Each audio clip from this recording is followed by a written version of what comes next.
dhacdooyinka caalamka, dhiirigelinta, qisooyinka, taariikhyada, intaba waxaad ka helaysaa janaalka Sahanwade. Fadlan ka mid noqo dadka ka faa'iidaysta muuqaaladiisa. Subscribe dheh, gambaleelkana furo si aad u noqoto daawadaha koobaad. Mahadsanid walaal.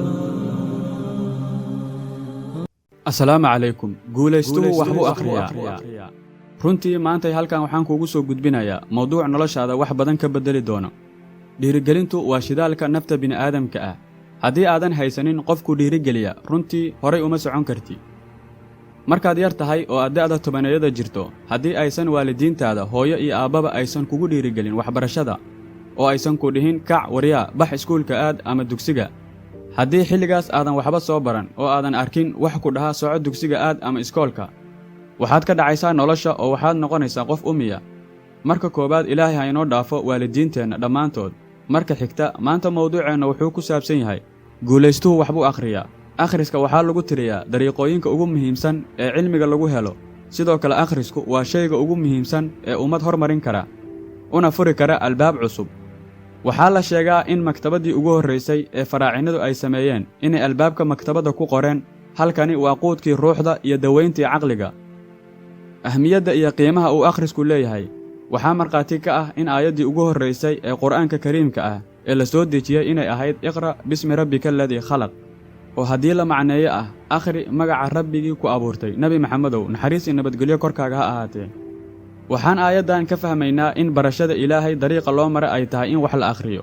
siirada nebiga markaan u fiirsannana waxaan arkaynaa in akhriska ahmiyad weyn la siiyey. tusaale ahaan, markii aan u fiirsanno dagaalkii beder, maxaabiistii la soo qabtay waxaa shardi looga dhigay in ninkii gaal ah ee bara akhriska 10 ka mid a muslimiinta in la sii daynaayo. laakiinse waxaa rasuulka u muuqatay, naxariis iyo nabadgelyo korkiisa ahaatee, qiimaha uu u leeyahay akhrisku bulshada muslimiinta ah iyo sida uu uga qayb qaadanayay fidinta dacwada iyo ilbaxnimada.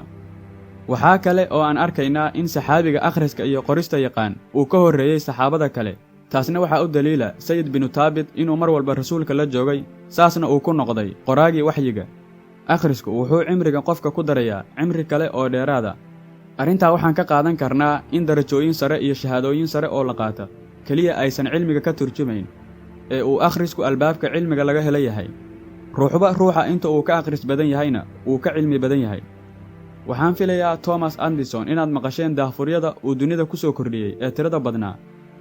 gadaashiis iyo hortiisna cid kale oo soo kordhisay ma jirto. cilmigaasna wuxuu ku helay wax akhris. Tom ma haysan shahaado doctora ama master degree, bal iska daayay xitaa ma haysan shahaado dugsi hoose. dugsiga wuxuu dhigtay 3 bilood oo keliya, kadibna waa laga soo eriyey. waaqiceenna maantana markaad u fiirsato, waxaad arkaysaa in kuwii wax bartay laftoodu aysan waxba akhrin, kuwii aan waxba baranna warkoodaba daa. haddii aad maanta tagto jaamacadaha waddanka ku yaal midkood oo aad ardayda weyddiiso yaa akhriya wax ka baxsan manhajka jaamacadda, waxay kuugu jawaabayaan kuwii jaamacadda ayaaban taag u la'nahay. haddii aan falaqayno arrintan, waxaan arkaynaa in ardayda jaamacadaha dhigata intooda badani 2 hadaf ay ka leeyihiin dhigashada jaamacadda. 1, inay ku qanciyaan waalidkooda inay wax baranayaan. 2, waxay jaamacadda u dhigtaan inay helaan shahaado. maalinta ay shahaadada qaataanna ayaa ugu dambayso wax akhris dambe. waxaad mooddaa in hiigsigiisii ugu weynaaba uu yahay inuu helo warqadda si uu u tuso shirkadaha iyo hay-adaha ama dadka uu shaqada ka doonayo. ruuxa noocaas ahayna horumar badan oo cilmi ma samayn karo. ruuxa cilmiga sidiisa u doona oo aan ujeeddadiisu ahayn shahaado ku hel, laakiinse u helan inuu aqoon helo keliya, kaasi waa kan cilmi yeelan kara, horumarna ka gaari kara.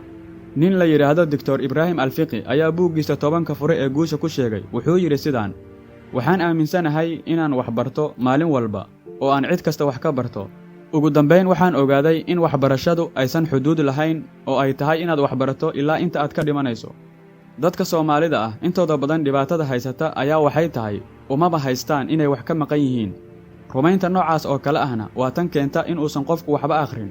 waana rumayn aad u khaldan, waxaana u sababa jahliga, waayo ninka caalimka ahi wuu og yahay inuu cilmigu bad yahay. gunaanadkii iyo gabagabadii, waxaa muhiima inaan ogaanno in maanta dib u dhaca dalkeennu ku sugan yahay. ha noqoto mid dhaqaale, ha noqoto mid siyaasadeed iyo mid bulshaba, waxaa sabab u ah jahliga. haddii aan waxba la akhrin, weligeed lagama baxaayo midaan. sidaa awgeed, haddii aan horumar doonayno, aan wax akhrinno. wax akhrisku maskaxdeenna ayuu koriyaa. dadka intooda badani waxay xil weyn iska saaraan waa kordhinta jirka, laakiin xil iskama saaraan kordhinta maskaxda oo ah garaadka qofka bini'aadamka ah. waxaa laga yaabaa in ardaygu iibsado taleefan Galaxy ah oo qiimihiisu ugu yaraan yahay $200, laakiinse ay ku adag tahay inuu iibsado buug qiimihiisu yahay $10. waxaana laga yaabaa haddii uu buuggaas iibsan lahaa cilmiga ku jirana noloshiisa uu ku dabaqi lahaa in noloshiisa oo dhan ay isbeddeli lahayd oo uu horumar ku tillaabsan lahaa.